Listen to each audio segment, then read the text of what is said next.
কি আমেরিকান ঘাঁটি করবে, সেন্ট মার্টিন দিয়ে, সোনাদিয়া দিয়ে, সব দিয়ে দেবে, করিডোর দেবে, ইনসার্জেন্সি কার্যক্রম আবার চালু করবে।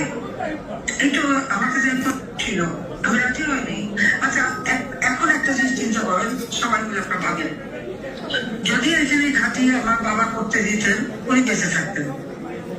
আমি যদি করতে দিতাম, আমিও ক্ষমতা থাকতে পারতাম। কিন্তু আজকে যখন আমেরিকা ইরানকে আক্রমণ করলো, ইরান তার প্রতিশোধ নিতে যেখানে আমেরিকার ঘাঁটির প্রত্যেকটা জায়গায় যে আঘাত করলো, বাংলাদেশের উপরও তো সেটা এসে পড়তো না, আমরা তো আরো কাছে। তাহলে বাংলাদেশের অবস্থাটা কি দাঁড়াতে একবার চিন্তা করতে পারে? যে মানুষটার ভিতরে যেসব প্রেম নাই, যে মানুষটার মাঝে ভবিষ্যতের চিন্তা নাই, বা কি অবস্থা হতে পারে আমরা এটা দিলে পরে, সেই চিন্তা যে করতে পারে না, করে না, শুধু অর্থ আর রাষ্ট্রে আজকে বাংলাদেশে করে দিয়েছে।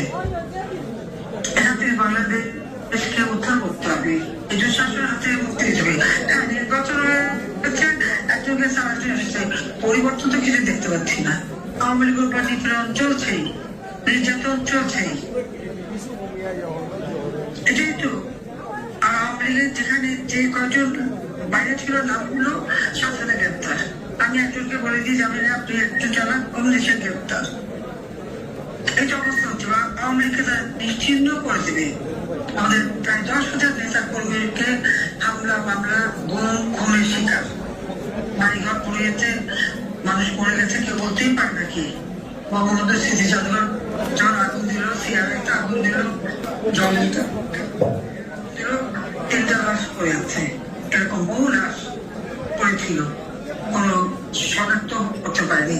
নদীতে লাশ ভেসেছে, পুকুরের লাশ, জঙ্গলের লাশ, ঘরের লাশ, শুধু